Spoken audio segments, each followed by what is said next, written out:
ay pag-uusapan natin ang patungkol sa kwento ng dalawang magkapatid na si Ishmael at Isaac. At dito, malalaman din natin sa video ito kung anong mga bansa ang kanilang mga lahi. Pero bago natin ipagpatuloy ang video ito, kung hindi ka pa nakakapag-subscribe sa aking channel, ay maaaring maglaan ka muna ng konting oras mo para pindutin ang subscribe button at ganoon na rin ang notification bell para lagi kang updated sa mga videong i-upload ko. Maraming salamat. This is a remix. Prepare for launch in 3, 2, 1.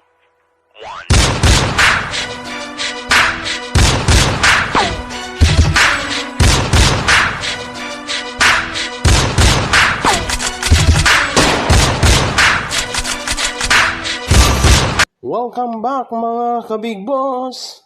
Please like, share, and subscribe my YouTube channel, ang The Big Boss 101, ang pobreng Shift TV, Sibuyanon channel, and ang Rumblumanon Vloggers. Thank you!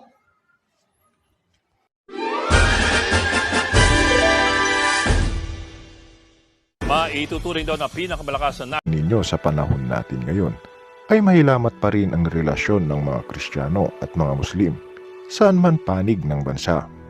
Ganon na rin ang bansang Israel at ang mga nakapalibot na bansa dito, mga Arab countries o mga Muslim countries na hanggang ngayon ay matindi ang hidwaan. Pero alam mo ba mga kayakit kung saan lahi nagmula ang bansang Israel at mga Muslim countries? Alam kong may ideya ka na kung ano ito. Di ko na to patatagalin at ating alamin ang kwento sa videong ito. Pagkaraan ng lahat ng ito, si Abram ay nagkaroon ng isang pangitain. Narinig niyang sinabi sa kanya ni Yahweh, "Abram, huwag kang matakot at mangambaman. Kalasag mo ako. Kita'y aking iingatan at ikaw ay aking gagantimpalaan." Ngunit sinabi ni Abram, "Yahweh, ano pang gantimpala ang ibibigay mo sa akin? Wala naman akong anak. Wala akong tagapagmana kundi si Eliezer na taga Damasco. Hindi mo ako pinagkalooban ng anak, kaya ang isa kong alipin ang magmamana ng aking mga ari-arian." Sinabi ni Yahweh, "Hindi alipin ang magmamana ng iyong ari-arian. Anak mo ang magmamana." At pagkatapos niyan inilibas siya nito at sinabi sa kanya, "Masdan mo ang mga bituin. Mabibilang mo ba iyan? Ganyan karami ang magiging anak mo at apo." Nanalig si Abram at dahil dito'y kinalugdan siya ni Yahweh. Sinabi pa ni Yahweh kay Abram, "Ako ang kumuha sa iyo sa Ur ng Kaldea upang ibigay sa iyo ang lupaing ito." Itinanong naman ni Abram kay Yahweh, "Aking Diyos, paano ko malalamang ito'y magiging akin?" Sinabi sa kanya, "Dalhan mo ako ng isang baka, isang kambing, at isang tupa. Bawat isa'y 3 taong ang gulang. Magdala ka rin ng isang kalapati at isang bato-bato." Dinala nga ni Abram ang lahat ng mga iyon at biniyak ang bawat isa maliban sa mga ibon.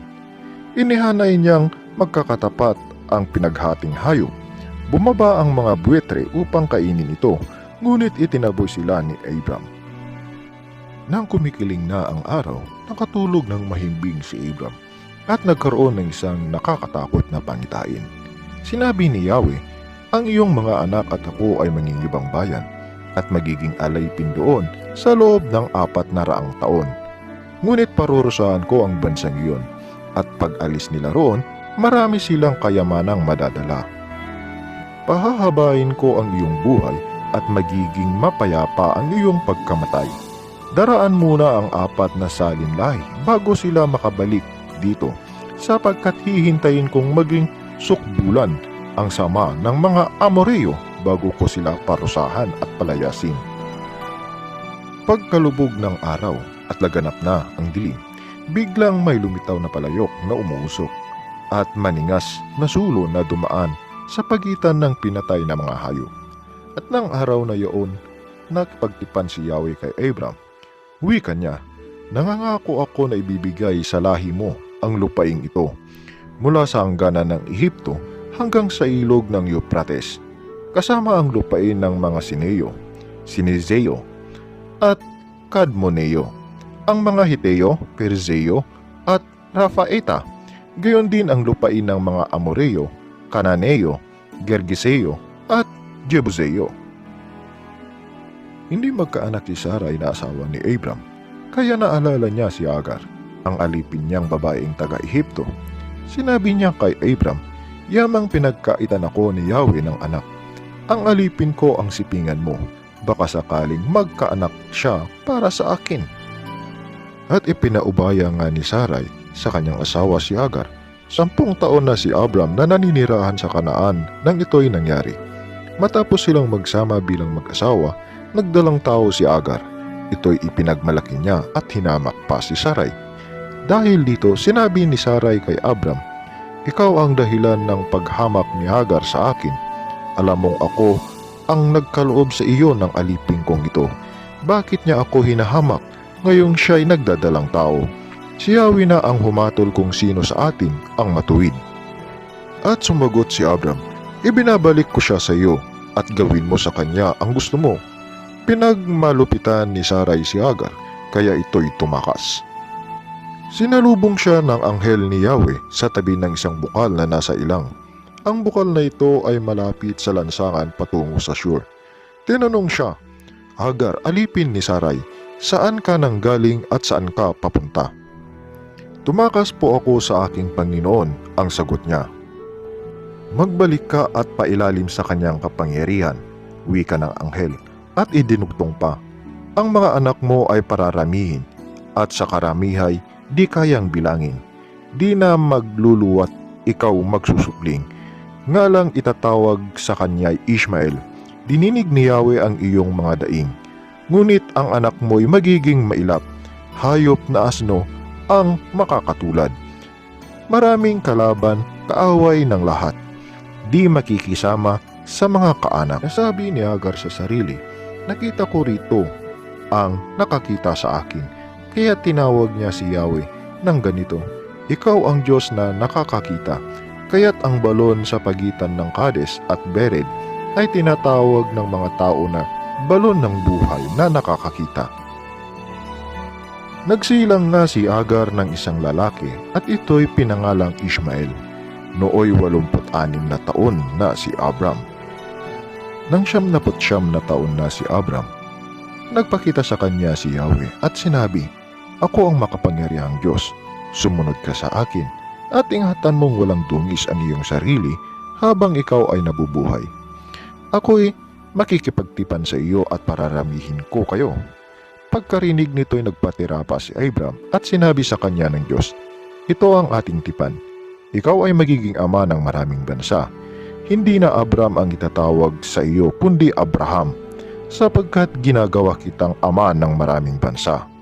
Pararamihin ko ang iyong mga inapo at magtatatag sila ng mga bansa at may magiging hari sa kanila.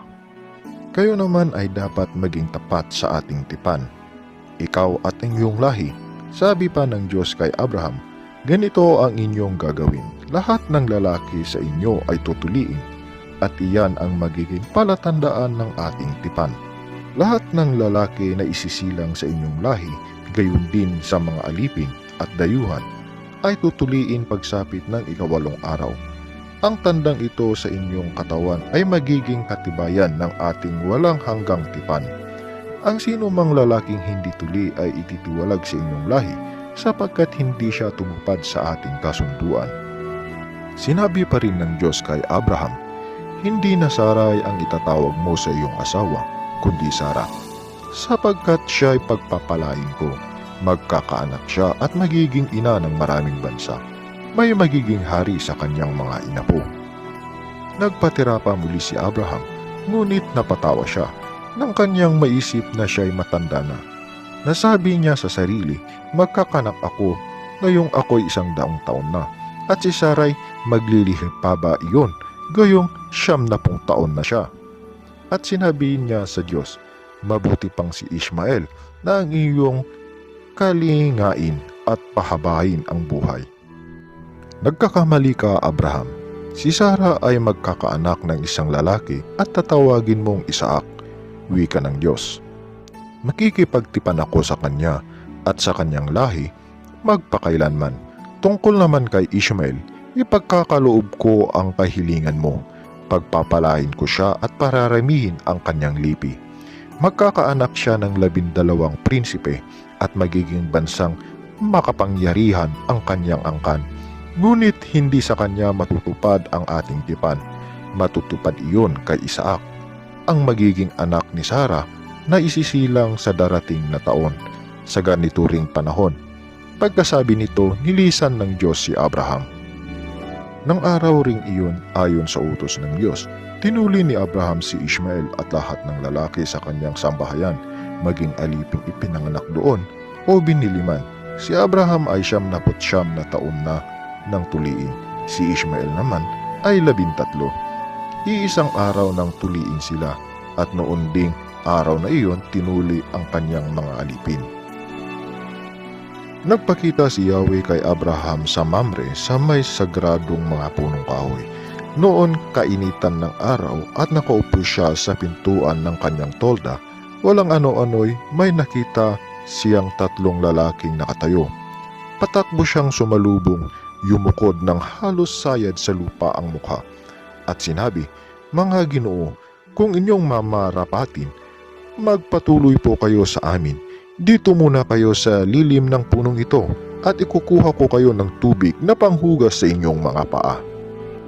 Magpapahanda tuloy ako ng pagkain para manauli ang lakas ninyo bago kayo magpatuloy sa inyong paglalakbay. Ikinagagalak ko kayong paglingkuran habang naririto kayo sa amin."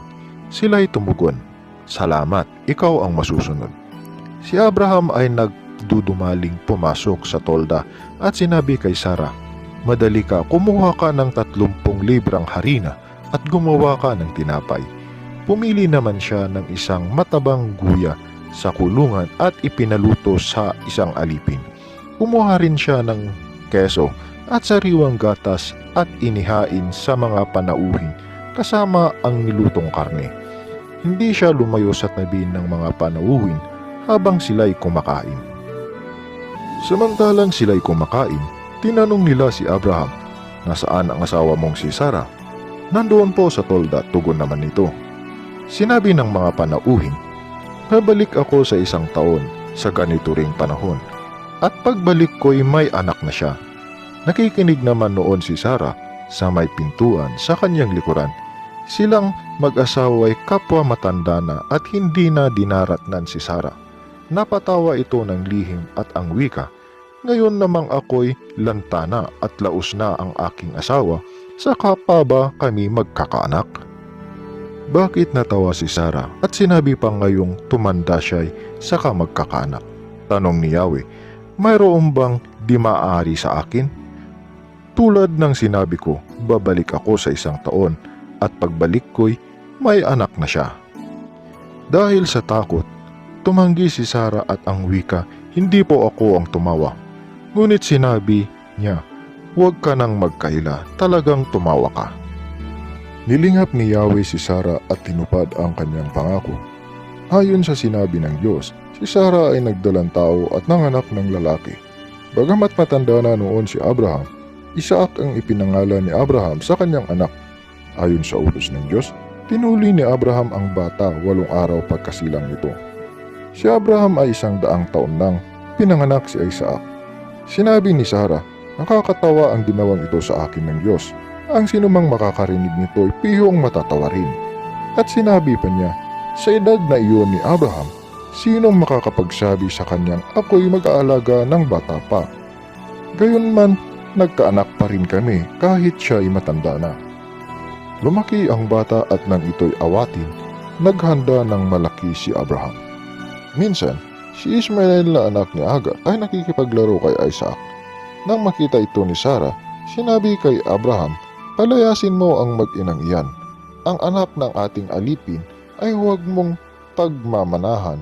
Si Isaac ang dapat magmana ng lahat ng iyong ari-arian." Labis itong ikinalungkot ni Abraham sapagkat anak din niya si Ishmael. Ngunit sinabi ng Diyos kay Abraham, "Huwag kang mabahala tungkol sa mag-ina. Sundin mo ang gusto ni Sarah, sapagkat kay Isaac magmumula ang lahing sinabi ko sa iyo. Magkakaanak din ng marami ang anak mong iyan kay Agar at sila'y magiging isang bansa. Yamang anak mo rin si Ishmael. Kinaumagahan ang mag-inay, ipinaghanda ni Abraham ng baong pagkain at inumin bago sila pinailis. Isinama ni Agar ang kanyang anak at nagpagala-gala siya sa ilang ng Beersheba. Nang maubos ang dalang tubig, iniwan niya ang kanyang anak sa lilim ng punong kahoy at naupo ng may 100 metro mula sa kinaroroonan ng bata. Wika niya sa sarili, "Di ko matitiis ang makitang mamatay ang aking anak." Samantalang nakaupo siyang nag-iisip, umiiyak naman si Ishmael. Ito'y narinig ng Diyos at nagsalita mula sa langit ang anghel ng Diyos. "Hagar, anong bumabagabag sa iyo? Huwag kang matakot. Naririnig ng Diyos ang iyak ng iyong anak. Lapitan mo siya at patahanin. Gagawin kong isang dakilang bansa ang kanyang lipi." Pinagliwanag ng Diyos ang kanyang paningin at nakita niya ang isang balon. Inuno niya ang sisidlan at pinainom ang bata. Hindi pinabayaan ng Diyos si Ishmael. Siya'y lumaki sa ilang ng parang at naging mahusay na mga angso. Ikinuha siya ng kanyang ina ng mapapangasawa sa lupain ng Ehipto. Marahil hindi lingid sa inyong kaalaman na ang lahi ni Isaac ay ang bansang Israel dahil dito nagmula si Jacob. Ayon sa mga Bible scholars at ganoon na rin sa Google, ay makikita natin dito kung saang bansang nagmula ang lahi ni Ishmael. Sinasabi dito na ang mga lahi ni Ishmael ay ang mga Muslim countries, samantalang si Isaac naman ay ang Israel, na siyang nagmula naman ng mga Kristiyano. Hindi maitatangki na dito nagmula sa lahi ni Isaac ang Panginoong Jesus. Ang kwento ni Abraham at ang dalawa nitong anak na si Ishmael at si Isaac ay naitala din sa Quran. Magkapatid na hanggang ngayon ay may mga hidwaan. Ang bansang Israel laban sa mga Muslim country na nakapalibot dito na hindi naman maitatanggi na may mga digmaang nangyayari. Ang mga Kristiyano at mga Muslim na may mga alitan. Thank you for watching. Bye-bye.